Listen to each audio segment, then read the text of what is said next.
जब भी कोई नया चमक चमाता हुआ गेमिंग लैपटॉप या एक हाई एंड सर्वर बाजार में आता है ना, तो सारा ध्यान सिर्फ उस डिवाइस पर होता है। मतलब ऐसा लगता है जैसे कैलिफोर्निया की किसी फैक्ट्री से वो गैजेट निकला और सीधा जादू से हमारे डेस्क पर आ गया।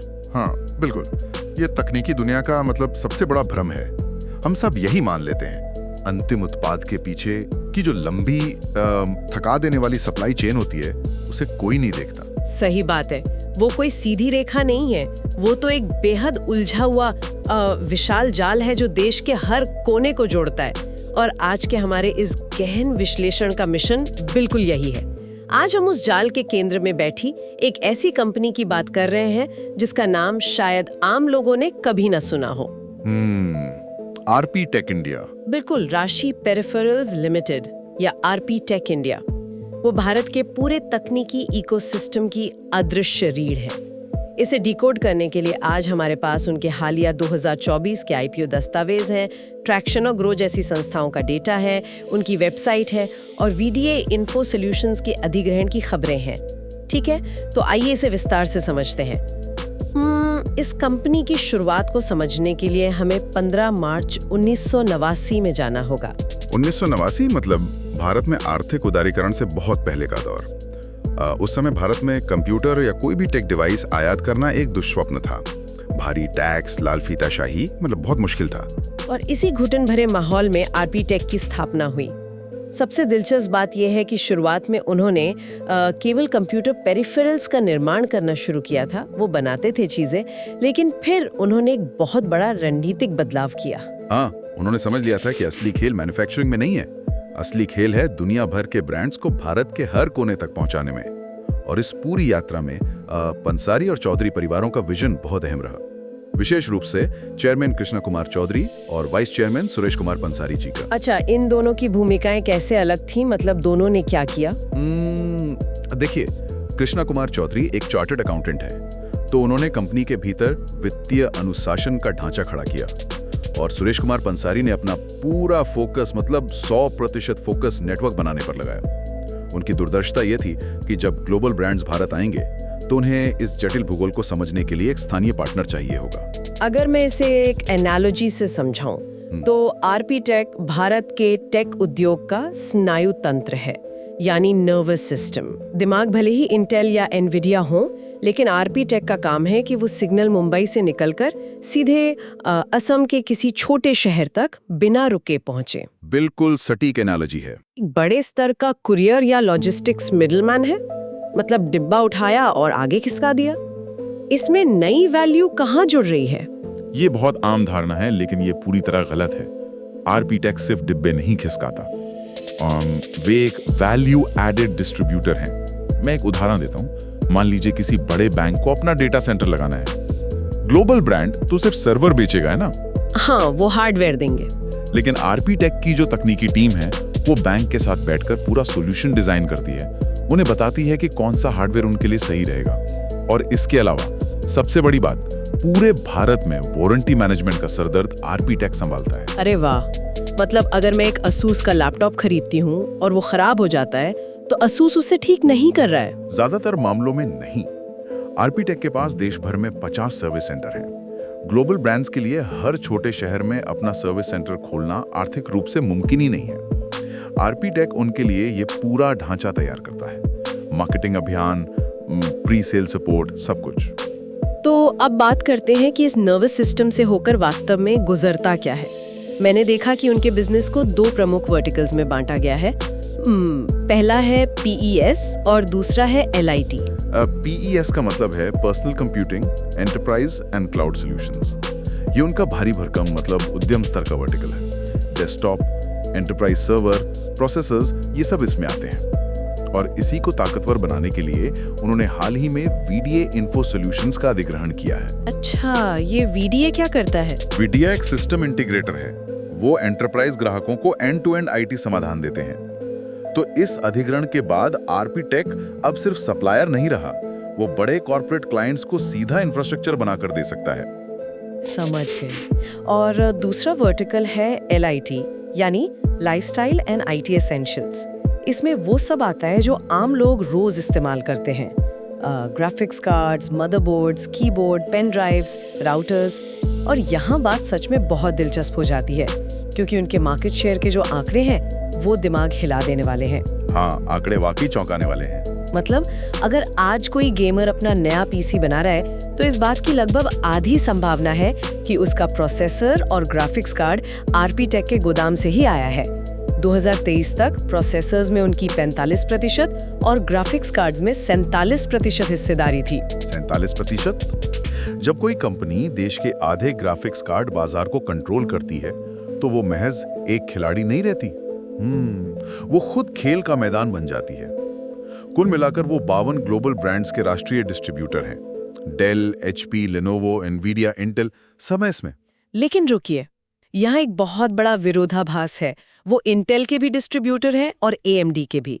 ये दोनों तो एक दूसरे के कट्टर दुश्मन है बाजार में। एक ही छत के नीचे इतने बड़े प्रतिस्पर्धी ब्रांड्स को मैनेज करना, मुझे तो ये किसी रियलिटी शो के डिजास्टर जैसा लगता है। ब्रांड्स को डर नहीं लगता कि उनका डेटा लीक हो जाएगा? इसी चीज को डिस्ट्रीब्यूशन की दुनिया में चाइनीज वॉल कहा जाता है और आरपी टेक इसे बहुत सख्ती से लागू करता है। ये जमीन पर कैसे काम करता है? मतलब सिर्फ कागज पर तो नहीं होगा? बिल्कुल नहीं, ये भौतिक और डिजिटल दोनों तरह से होता है। इंटेल का अकाउंट संभालने वाली टीम का एएमडी की टीम से कोई संपर्क नहीं होता। उनके इन्वेंट्री सॉफ्टवेयर में एक्सेस राइट्स अलग होते हैं, सर्वर अलग होते हैं और कई बार तो गोदामों के हिस्से भी पूरी तरह से बटे हुए होते हैं। सच में? इतना कड़ा पहरा? हाँ, ग्लोबल ब्रांड्स ये जोखिम इसलिए उठाते हैं क्योंकि भारत जैसे विशाल देश में रातों रात अपना नया डिस्ट्रीब्यूशन नेटवर्क खड़ा करना नामुमकिन है। आरपी टेक की तटस्थता पर भरोसा करना उनके लिए सबसे सुरक्षित विकल्प है।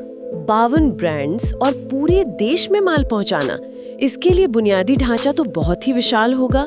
चलिए उनके नेटवर्क के आंकड़ों पर नजर डालते हैं। भारत के 28 राज्यों और केंद्र शासित प्रदेशों के 680 स्थानों में वो मौजूद हैं। 50 शाखाएं, 63 विशाल गोदाम और 8,657 से अधिक डिस्ट्रीब्यूटर्स का इकोसिस्टम। और 2002 से 2023 के बीच उन्होंने 31 करोड़ से ज्यादा यूनिट्स बेची हैं। 31 करोड़। लेकिन यहीं पर मेरे दिमाग में एक बहुत बड़ा सवाल आ रहा है। एक मिनट, अगर ये कंपनी 2002 से ही करोड़ों यूनिट्स बेच रही थी, दशकों से भारी मुनाफा कमा रही थी, तो 2024 में आकर अचानक आईपीओ लाने की क्या जरूरत पड़ गई? ये बहुत अच्छा सवाल है। हाँ। फरवरी 2024 में उनका आईपीओ आया। इश्यू प्राइस 295 से 311 रुपए था। लॉट साइज 48 शेयर और कुल 600 करोड़ रुपए जुटाए। इतनी बड़ी कंपनी के लिए 600 करोड़ कोई बहुत बड़ी रकम तो नहीं है। क्या ये सिर्फ पैसा जुटाने के लिए था? 600 करोड़ नकद जुटाना सिर्फ एक हिस्सा था।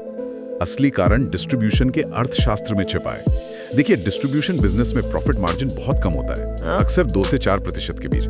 लेकिन वॉल्यूम इतना ज्यादा होता है कि आपको करोड़ों का माल हर समय गोदाम में रखना पड़ता है। हाँ, मतलब बहुत सारी इन्वेंट्री फंसी रहती है। बिल्कुल। इसके लिए वर्किंग कैपिटल यानी कार्यशील पूंजी की भारी भूख होती है। तो आईपीओ से मिले पैसे का बड़ा हिस्सा इसी नकदी के प्रवाह को सुरक्षित करने और पुराने कर्ज चुकाने में गया, ताकि बैलेंस शीट हल्की हो और तेजी से माल खरीदा और बेचा जा सके। और शायद एक लिस्टेड कंपनी बनने से साख भी बढ़ती है। आपने बिल्कुल सही पकड़ा। यही दूसरा सबसे बड़ा रणनीतिक कारण था, कॉर्पोरेट गवर्नेंस की मोहर। जब आप किसी मल्टीनेशनल बैंक को एंटरप्राइज सर्वर बेचने जाते हैं तो पब्लिक लिस्टेड होना आपकी विश्वसनीयता को कई गुना बढ़ा देता है। बड़े क्लाइंट्स उन्हीं कंपनियों के साथ काम करना पसंद करते हैं जिनकी किताबें पूरी तरह ऑडिटेड हों और शेयर बाजार के कड़े नियमों का पालन करती हों। और बाजार ने इसे हाथों हाथ लिया भी। आईपीओ को कुल 59 गुना से ज्यादा सब्सक्रिप्शन मिला। लेकिन जो सबसे चौंकाने वाली बात थी वो थी संस्थागत निवेशकों यानी क्वालिफाइड इंस्टीट्यूशनल बायर्स का रिस्पॉन्स। उन्होंने 143 गुना से अधिक सब्सक्राइब किया। 143 गुना। संस्थागत निवेशक कोई छोटे रिटेल निवेशक नहीं होते, वो बाजार के सबसे शातिर फंड मैनेजर होते हैं जो बिजनेस मॉडल की गहराई तक जाते हैं। उनका ये रिस्पॉन्स साबित करता है कि वो इस सप्लाई चेन की असली ताकत को समझते हैं। बिल्कुल। और अगर हम उनकी वित्तीय वृद्धि देखें तो 2021 में राजस्व 5,925 करोड़ रुपए था, जो 2023 में छलांग लगाकर 9,454 करोड़ रुपए हो गया। 26% से ज्यादा का CAGR। इतनी बड़ी बेसलाइन पर इतनी तेज वृद्धि कोई रातों रात हुआ चमत्कार नहीं है। नहीं, ये ठोस लीडरशिप का नतीजा है। और यहाँ हमें एक बहुत स्पष्ट जनरेशन शिफ्ट देखने को मिल रहा है। पहली पीढ़ी ने तो नेटवर्क बिछाया, अब दूसरी पीढ़ी कमान संभाल रही है। मिस्टर कपिल पंसारी अब मैनेजिंग डायरेक्टर हैं। उन्होंने एसपी जैन से पढ़ाई की है और उनका फोकस कंपनी को विविधता देने पर है। और उनके साथ है टाइम डायरेक्टर केशव चौधरी। उन्होंने कैलिफोर्निया यूनिवर्सिटी से इलेक्ट्रिकल इंजीनियरिंग की है ना? हाँ, और केशव चौधरी का आना इस पारंपरिक बिजनेस में एक सिलिकॉन वैली का नजरिया ला रहा है। वो ऑटोमेशन, डेटा एनालिटिक्स और इंटरनेशनल लॉजिस्टिक्स पर जोर दे रहे हैं। ये नेटवर्क अब सिर्फ ट्रकों का नहीं, डेटा का बन रहा है। और इसी आधुनिकीकरण के साथ सस्टेनेबिलिटी यानी ESG भी जुड़ता है। जो कंपनी इतने इलेक्ट्रॉनिक डिवाइस बाजार में भेज रही है, उस पर ई-वेस्ट की बहुत बड़ी जिम्मेदारी है। मैंने पढ़ा कि उन्होंने हुलाडेक रिसाइकलिंग के साथ साझेदारी की है। हुलाडेक एक प्रोड्यूसर रिस्पॉन्सिबिलिटी ऑर्गेनाइजेशन है। भारत के पर्यावरण नियमों के तहत हर डिस्ट्रीब्यूटर को EPR लक्ष्य पूरे करने होते हैं। मतलब जितना कचरा आप बाजार में भेज रहे हैं, उसका एक हिस्सा वापस लाकर सुरक्षित रूप से रिसाइकिल करना होगा। आरपी टेक इसके लिए पहले से ही तैयार है। तो इस सब का असल मतलब क्या है? मैं एक बात सोच रही थी, आज हर ब्रांड, चाहे कपड़े का हो या इलेक्ट्रॉनिक्स का, वो डायरेक्ट टू कंज्यूमर यानी D2C मॉडल अपना रहा है। वो चाहते हैं कि बिचौलिए खत्म हो और माल सीधे फैक्ट्री से ग्राहक तक पहुंचे। तो क्या आरपी टेक जैसी कंपनियों का भविष्य खतरे में नहीं है? क्या ये खत्म नहीं हो जाएंगी? एसी कमरों में बैठकर ये थ्योरी बहुत अच्छी लगती है, लेकिन भारत की जमीनी हकीकत कुछ और ही है।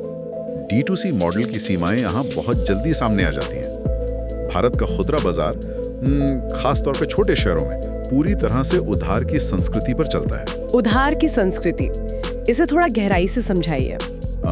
मान लीजिए बिहार के किसी छोटे कस्बे में एक कंप्यूटर की दुकान है। उसे त्योहारी सीजन के लिए 20 लैपटॉप और 30 ग्राफिक्स कार्ड चाहिए। उसके पास ग्लोबल ब्रांड को नकद देने के लिए पैसे नहीं है। उसे 30 या 45 दिन का क्रेडिट चाहिए। माल बेचेगा, फिर पैसा चुकाएगा। अब कैलिफोर्निया में बैठा ब्रांड भारत के छोटे दुकानदार को लाखों का उधार कैसे देगा? उनके पास तो वो सिस्टम ही नहीं है। तो यहीं पे डिस्ट्रीब्यूटर का खेल शुरू होता है। बिल्कुल। आरपी टेक यहाँ सिर्फ एक लॉजिस्टिक्स कंपनी नहीं, एक मिनी बैंक की तरह काम करता है। वो ब्रांड से नकद माल खरीदते हैं और अपने 8000 से ज्यादा डिस्ट्रीब्यूटर्स को उनके पुराने रिश्तों के आधार पर उधार पर माल देते हैं। वो वित्तीय जोखिम अपने सिर लेते हैं। हाँ, अगर आरपी टेक को हटा दें तो छोटे शहरों में टेक बाजार का पूरा नकद प्रवाह रातों रात सूख जाएगा। ग्लोबल ब्रांड्स को भारत की जटिलता से बचाने के लिए ये एक शॉक एब्सॉर्बर का काम करते हैं। ये तो बहुत ही शानदार नजरिया है। D2C मॉडल शायद दिल्ली या मुंबई में चल जाए, लेकिन भारत के 800 से ज्यादा जिलों में पैड बनानी है तो जमीनी समझ चाहिए। अगर हम इन सारे धागों को एक साथ पिरोएं तो कहानी एकदम साफ है। 1989 में शुरू हुई एक छोटी सी कंपनी आज भारत के तकनीकी इकोसिस्टम की एक सबसे बड़ी जरूरत बन गई है। और उनका IPO और VDA का अधिग्रहण ये दिखाता है कि वो अब सिर्फ बॉक्स मूवर नहीं, बल्कि एंटरप्राइज समाधान के बड़े खिलाड़ी हैं, भारत की डिजिटल क्रांति के मूक नायक। बिल्कुल। लेकिन इस चर्चा को खत्म करने से पहले एक बहुत बड़ा विचार है जो मुझे परेशान कर रहा है। आज पूरी दुनिया में आर्टिफिशियल इंटेलिजेंस का उछाल आ रहा है। भारत भी अपना AI इंफ्रास्ट्रक्चर बना रहा है। अब समीकरण देखिए, ग्राफिक्स कार्ड्स और GPUs बाजार में 47% हिस्सेदारी रखने वाली कंपनी आरपी टेक है। हाँ। जब देश के हर सर्वर, हर रिसर्च लैब और हर AI स्टार्टअप को AI चिप्स की भारी मात्रा में आवश्यकता होगी, तो वो चिप्स किसके नेटवर्क से होके गुजरेंगे? आरपी टेक के। ऐसे में वो महज एक डिस्ट्रीब्यूटर नहीं, बल्कि भारत की तकनीकी संप्रभुता के एक बहुत महत्वपूर्ण गेटकीपर बन सकते हैं। बिल्कुल सही कहा। AI चिप्स आने वाले कल का नया तेल है और सप्लाई चेन सिर्फ रसद नहीं, एक रणनीतिक हथियार बन जाएगी। तो उस अदृश्य नर्वस सिस्टम को जरूर याद रखिएगा जिसने उस दुर्लभ चिप को आप तक पहुंचाया। इसी विचार के साथ हमारा ये गहन विश्लेषण यहीं समाप्त होता है। इस विषय पर और शोध करने के लिए दरवाजे हमेशा खुले हैं।